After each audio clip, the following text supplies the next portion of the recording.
All right, folks, welcome back to the Dental Domination Podcast. This is episode 13. My name is Dan Bryan. I am the co-founder of Dentalscapes. We're an online marketing company specifically for dental practices. We work with dental dentists, pediatric dentists, orthodontists, you name it, all of the specialists in between. And I'm really excited to be here today, not to talk about our company, but to turn it over to a real expert within the dental consulting world. And I'm really excited today to welcome Kirk Teachout. Kirk is a business strategy consultant.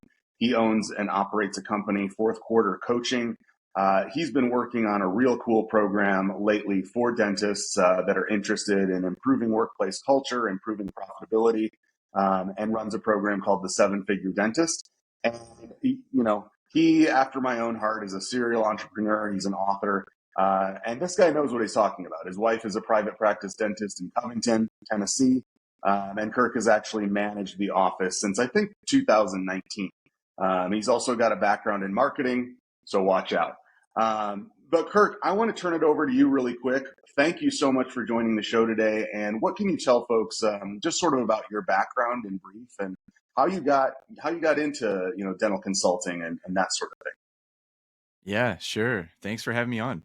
This is great. I love talking about this kind of stuff. I'm super passionate about it. But like you're saying, yeah, I do kind of have a background in marketing a little bit, mainly because I came from the music industry, which was completely Well, I random mean, from Tennessee, the dental that all industry. works out. Right, right.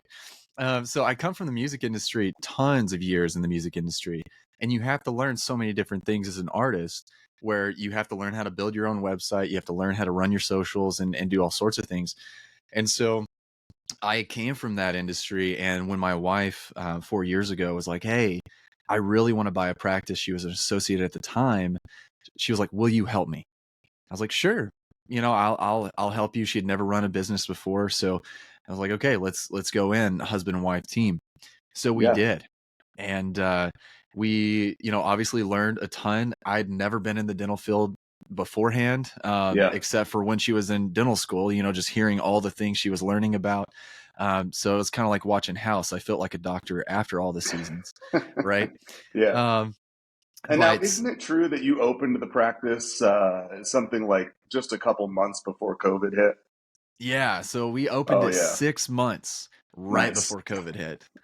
Oh, And oh man, but to be honest, and I know, we've talked about this too, is like that was honestly the best thing for us because well, trial by during those fire. 2 months, yeah, I mean, during those 2 months that we had to be shut down by the government, it was the time that we really developed what we're doing now, Yeah. because we had the time to actually focus on the things internally that we Yeah. just couldn't. So we were coming home exhausted, just mentally and physically and emotionally and relationally, all sorts of things, just Yeah. exhausted. I And my can't wife probably imagine. wouldn't want me to tell you this, but she was crying coming home every day, you know. I totally Um, understand. And that, I quite honestly, with everything you had going on, I would wonder what was up if she wasn't. yeah, it was hard. It was hard, Yeah. especially as a female doctor, coming home to very young kids. We had two at the time. Oh, yeah. Yeah. So she wanted to be home. And so we focused on, okay, well, what's the lifestyle that we truly want? Not just, kind of molding ourselves to the societal constructs that dentists have. Like, yeah, they work 4 days a week. Some work 5, some work 6 with Yeah. corporate pushing the bar there. But like, what do we actually want? And how can we actually do that? Yeah. So that's kind of really what set up the bar really for us to launch what we're doing Yeah. now. Yeah, cool. So you were obviously looking at a whole lot of factors going in and starting the practice. And I know, we've talked offline, and you and your wife were, I don't know how you had all this time with the kids, but you were sitting down each night, and it sounds like going through processes and workflows and really trying to, narrow down what your processes were going to be to make the practice, as efficient as possible. And to that point, I wanted to ask you, I follow your content online. Love it, by the way. I encourage everyone listening to check you out on LinkedIn and Instagram, and you're all over the place, and I love it. But there are two things you talk a lot about looking at in every practice. And so I want to kind of open the floor here. What are those two things, and what should dentists focus on improving profitability, improving workplace culture? Like what are those two metrics that you're looking at and wanting to make sure that they tackle? Sure. And that's something that I do get a lot. I'm more on Instagram than anything else. So if you do need to find me, that's where you want to ask me. But those two things that you're talking about are definitely something that those are the first two things I look for KPI wise and really kind of steer doctors towards, which is scheduling efficiency. Because most people are not as Easier busy said as than they done. really think. Yeah. Yeah. But then also treatment acceptance percentage. Okay. So a lot of people are like, wait, what? That's what you look for? Like, yes, that is. So that's really the first thing I look at is treatment acceptance percentage. And Yeah, so really what let's that boils. dig into that one specifically first. So treatment Yeah. acceptance percentage. Yeah. Yeah, there's a lot of questions surrounding that. What does it mean to you, and how do you go about improving that number? Sure. So it's different from case acceptance percentage because case acceptance percentage is just, okay, you see the patient, you give them 20 things, and if they accept one thing, that's 100% acceptance. Yeah. But treatment acceptance percentage is if they have those 10 fillings, they actually go forward with all 10 of those fillings and schedule it and actually follow through with that treatment. Yeah. So our office has an 86% treatment acceptance percentage. Damn. Meaning that out of almost 9 out of those 10 fillings, they're doing every single one of them. Yeah. And it's not because we're pushing them. It's because we give them the options and we build the frameworks. I was going to say, so what's sort of your approach there? There's, a real move in dentistry towards shared decision making. And so, making the clinician and the patient partners in their treatment planning. And that kind of thing. Is that something that you guys are implementing? And does that explain some of the really impressive treatment acceptance percentage that you guys have at your practice? How are you doing it on the ground? Yeah, and like you were saying, like it's a partnership, right? Yeah. So we can only do so much. Obviously, building rapport is important and trust, but at the end of the day, you have to educate the patient on it's their responsibility. You cannot lead. You can only lead a horse to water. That is true. Yeah. So you have to frame questions and you have to frame the treatment in a way that they take responsibility and full responsibility 100%. for their health. 100%. It's like, we actually had Dr. Matt Allen on the show way back in the beginning. He talked a lot about motivational interviewing. And that's really that entire philosophy there, is sort of eliciting their hopes for their oral health and getting them to buy it first and foremost. So I love that. Right. And like Alex Hermosi says, it's selling the vacation, not the plane flight. Like, so I love that. You you have to tell them what their life's going to be like and kind of frame it to where like, look, this is what it's going to be like when you don't have 10 cavities in your mouth. This is what it's going to be like when you don't have 2 bombed out teeth in the back. This is what it's going to be like when you have a confident smile because you just did ortho or you just did a full mouth veneer case. Yep. This is what it's going to be like. Look, and this is something that a lot of doctors do, and I get it because you just came out of school. You're just dental jargon is in your mind. Yeah. You have to get rid of it. Yep. You have to simplify it and just tell the patient how it is and what it's going to be like when their confidence is boosted and when all this treatment's done, what it's going to be like for their life. That vacation, 100%. That's selling the vacation, not the dental treatment itself. Yeah, I have a fraught relationship with turbulence, so I really like the idea of selling the vacation and not the plane flight. I like that. It's getting worse, by the way. I read an article just a couple days ago about how global warming, or it's contributing to increased turbulence and actually airborne injuries. So there's that for you. Yeah, well, and then you have the 737 Maxes, just falling apart in midair. Yeah, I used to pay extra. to sit in the exit row. Don't think I'm going to do that anymore. No, no, Yeah, but we I don't know. I digress. mean, they should give those seats away at this point. Yeah. Okay, so that's really good. So let's pivot here. Scheduling efficiency, though, big part of this equation in Yeah. terms of increasing profitability and ultimately, the way that you've structured it. I know from hearing some of your content online, really eliminating some of the burnout also associated with Yeah. practicing full time. So what do you look at when you assess a practice in terms of scheduling efficiency, and what are some of the things that you've put in place at you and your wife's practice to improve Sure. that? Sure. So really it comes down to like everybody's like, "Oh, you block schedule." Yes, we do block scheduling, but it's more of a hybrid block scheduling. So we sat down and every doctor's different. So this is not really a cookie cutter approach, but this is the basics of how we kind of frame this. But we sat down on an empty schedule and we had a goal. We had a daily goal based off of our yearly goals. And we were like, okay, how can we hit that daily goal? Based off of the numbers. So we look at rocks, is what a lot of people call them. We look at big procedures, the most Yeah, are profitable you running an procedures. entrepreneurial operating system, EOS? You, Yeah, you mentioned kind you of. mentioned ROTS. Okay, I was just curious. Yeah, I mean, So yeah, it sounds like you have a yeah. similar So philosophy, though. Yeah, right. So you look at the most profitable procedures that don't take as much time.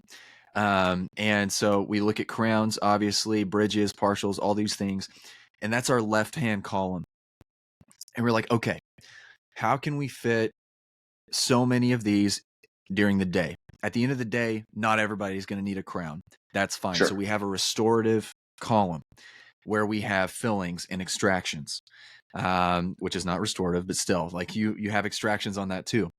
Okay. So we have a column for that, and then we have a column for emergencies and non-productive things that are assistant driven.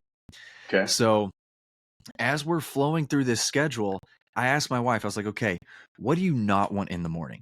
She was like, I don't want super difficult fillings. So we put those in the afternoon. Okay. She was like, I was like, okay, so what do you want in the morning? She was like, I want root canals in the morning. Not as soon as I start, but at 10 o'clock. I'm like, okay, cool. So I asked these questions of like, what do you want? What do you not want? What are you good at? What do you feel like takes a long period of time? And we run through the schedule as if like, okay, this is my ideal day. And then Yeah. we look up at the schedule goal. I'm like, okay, does that actually hit the goal? Like, no. Okay, so how are we going to actually hit that goal? So we start at 8:30 with a crown, and then we have a 9:30 slot or a 9 o'clock slot. That's restorative. That's like a 1 or 2 surface filling, just one. Yeah.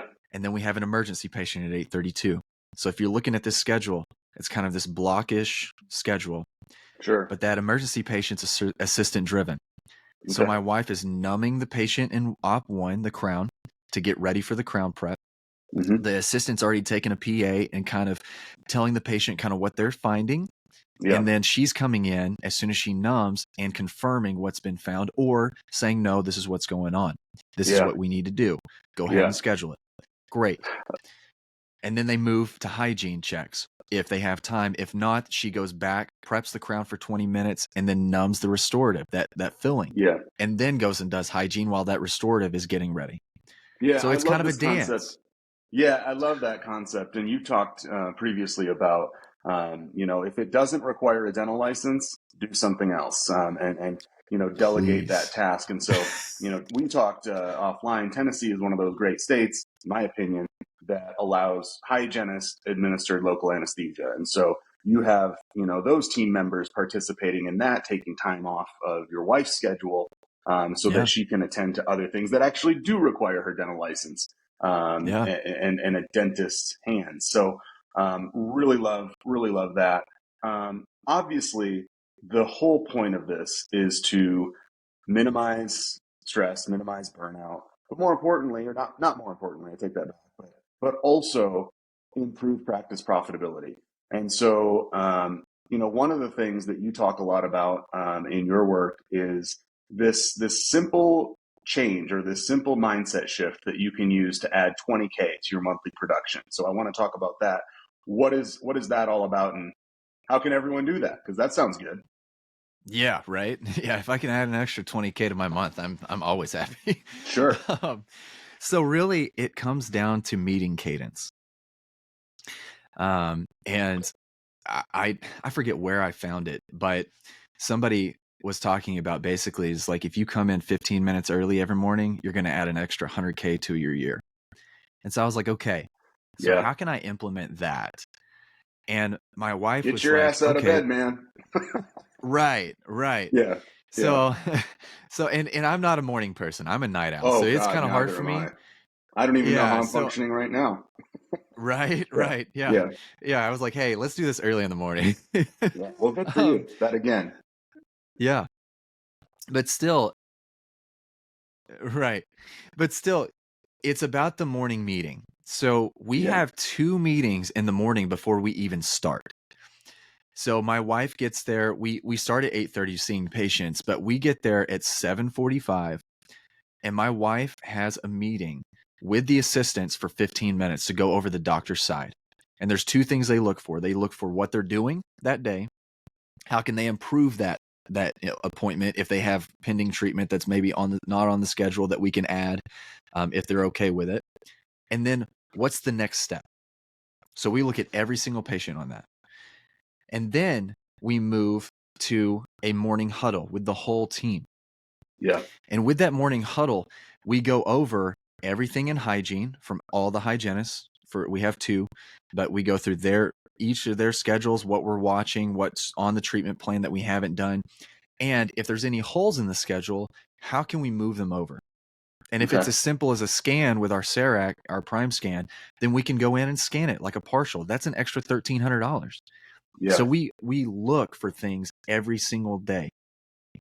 And if you do that, if you have those 2 meetings, you'll easily add $20,000 and Amazing. more. I mean, I had somebody that they're adding $40,000 a month Yeah. just by Simply by adding making that that little change. 15-minute meeting makes a massive difference. Yeah. Yeah. I love it. Well, I mean, like you said, who wouldn't want that? Um, one thing that comes to mind here is I think as you pitch this to other dentists and you have a consulting business and work with dentists on implementing these strategies, which is awesome. And I'm going to throw in the show notes how folks can get in contact with you if they're interested Sure. in partnering with you.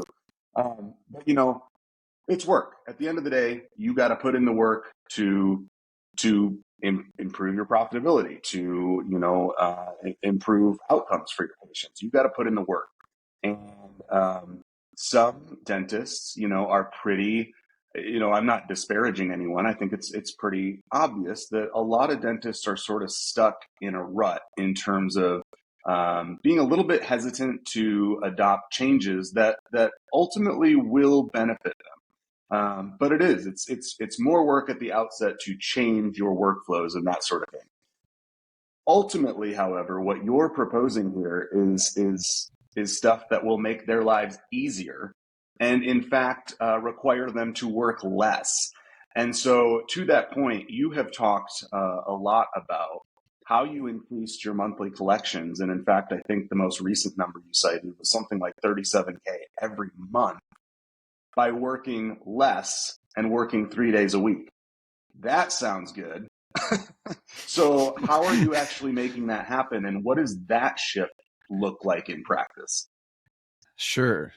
So yeah, we did talk about this a little bit, and I talk about this a lot. Yeah. And it's kind of my ethos because we have 4 kids. Like, we want to spend time with our family, and I know that resonates with a lot of people, especially as more female dentists are getting into the industry, and there's more female dentists now graduating than male dentists. Yeah, it's And awesome. what they want is that life balance Mm-hmm. with the practice that they want, to be able to be the boss, but also to be able to be at home with their kids. Yeah. And I mean, I have a couple clients right now that's the same thing, and they're male doctors too. Mm-hmm. They want to spend more time and travel more with their family, but have Of the course. means to be able to afford that travel. Yeah. So I subscribe And to not working having to less. worry about the practice every minute you're away. Right. Yeah. Right. And so, and I mean, we take, even though we work 3 days a week, yeah, we take little weekend trips. We also take whole weeks off. I Yeah. mean, it's fine because we have a team that works even while we're not there legally. Yeah. um, Mm-hmm. you know, But how we do that is kind of counterintuitive. You know, the industry typically, even when we got into it, was like, okay, yeah, you're going to work 4 days a week minimum.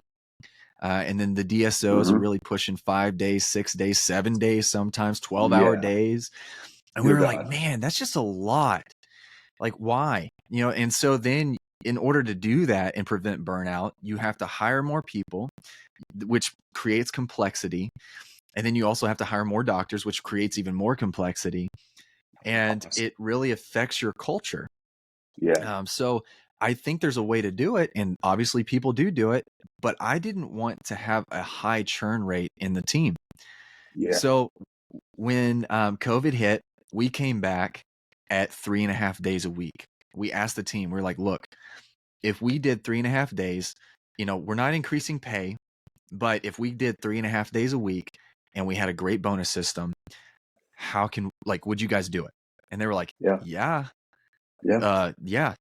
So we can do that. Okay, great. We did it. And as soon as we shifted that, it changed our lives. Yeah. Even with that half day, cutting out like 3 or 4 hours in the afternoon was a massive change in the energy of the office, in the culture of the office, and also in what we could do. So, I mean, we increased 56% that first month just from going 4 to 3.5 days. Yeah. So we went from an average of, I think it was like 65,000 to over 103,000 in production.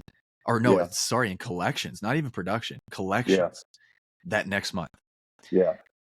And then when my wife had a baby, not too long later, we decided that she's going to come back only at 3 days a week, not 3.5. So we still have the team there on that half day on Thursday because they can do checks, they can do different things.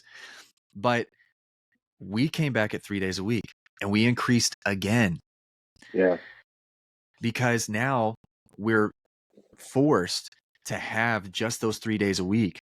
Yeah. And find the time to fit all the patients in that we can and be super efficient with scheduling efficiency, like I said, and treatment acceptance percentage. Yeah. It's made a massive change in our life, but it is hard as far as your mindset goes. Well, it's a mindset because everybody's shift. scared. Yeah. I mean, it's a limiting belief that you can't do it. Yeah. But when you do, you'd be surprised at how much your team loves it more. Yeah. And I was talking to the doctor. We hired our first associate this last year. And I was like, you know, when you move, you know, she's from Nashville. I was like, when you move to Nashville, it's going to be hard, you know, to try to find a job. She was like, I'm not finding a job that I'm working more than 3.5 days a week. What are you talking about? Yeah.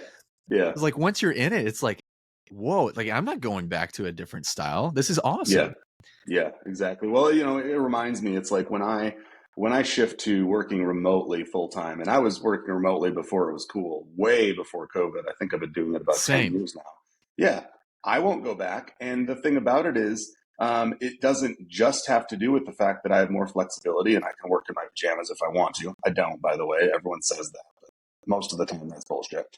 But you know what it means for me is I am more productive. I get more done because I don't have the distractions. I don't have folks busting in my office every 20 minutes and starting a new conversation, which then requires another 20 minutes for me to get reset into my next task. And it's sort of the same idea, I feel like, with dentistry.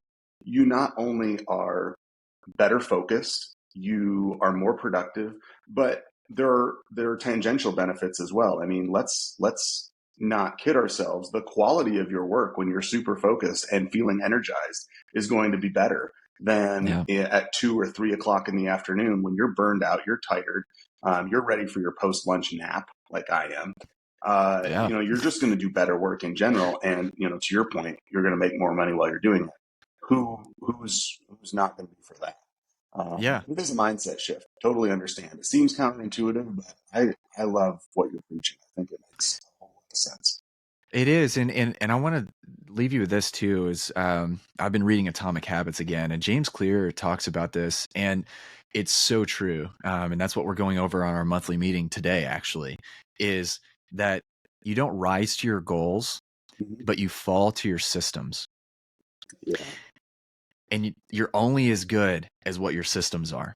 And so 100%. focusing on your systems and focusing on what we talk about with scheduling efficiency and treatment Yeah. acceptance percentage, if you can fill the schedule efficiently and Yeah. have the production to do it, but Yeah. then training your team with the systems to be able to run it in the back, because it doesn't matter if you have a full schedule. If your team feels like they're running around with their heads cut off, it doesn't matter.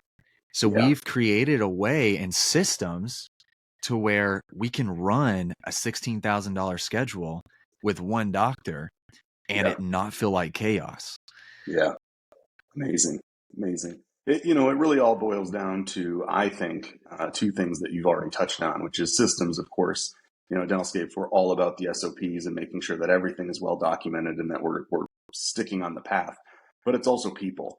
And Yeah. I know, we've talked a lot offline outside of this podcast about how do you find the right team members? How do you interview effectively? How do you sort of gauge intuitively how they're going to embrace the vision, the overall vision of the practice, and buy into that. So I would love, if you were up for it, to come back on the podcast here in the future and talk a little bit more about your philosophy there, because I think you're doing, from what I can tell, I think you're doing hiring the right way and really building a team that is, better equipped from the outset to follow those processes that you put in line and really buy into the vision. I think that's so important and resonates with a lot of dentists out there who maybe don't have that quite as dialed in. But anyway, Kirk, I can't thank you enough for dropping by today. I think this has been an awesome conversation, and I always pick up great tips from you when you share your content. So to that end, if folks want to connect with you, if folks want to explore a consulting relationship with you, where can they find you? What's the best way to get in touch with you? And where can people find your content online as well? Sure. Yeah. So like I said, I'm on Instagram way more than anything else, but I do post it everywhere else. But Kirk Teachout at Kirk Teachout. I'm on Instagram. Message me, whatever. I'm super easy to get to. And I manually message everybody. I don't have a bot on there, I promise. But I do manually message everybody. Awesome. And then also LinkedIn, TikTok, Facebook, the YouTubes, everything, Yeah. But then you could also email me at kirk@fourthquartercoaching.com. And, I'll respond. And that's fourth, I think, with an IV, like the Roman numeral. Yes. Right? Okay. Awesome. Yes. Awesome. ivquartercoaching.com. Yeah. Awesome. Well, good deal. I will throw all this information in the show notes, and folks can connect with you if they like. And to that end, folks listening out there, if you enjoyed what you heard today, if you enjoyed the conversation, I personally don't know how you couldn't, but that's just me. I'm biased anyway. If you enjoyed it, I could not thank you enough if you would take just 2 minutes and leave us a rating. And if possible, a review on Apple Podcasts or Spotify or wherever you get your podcasts from. Really helps us reach more dentists, more practice administrators out there. And I can assure you the algorithm is brutal in terms of getting your podcast more visibility, and I can use all the help that I can get. So thank you all so much. Thank you for joining. This has been episode 13, Onward and Upward. And if I have my way about it, Kirk, I will gently drag you back on the show if I can make it happen. Sounds great. All right. Sounds good. Thanks, Kirk. Take care. And everyone out there, thanks so much for listening. We'll see you later. See you.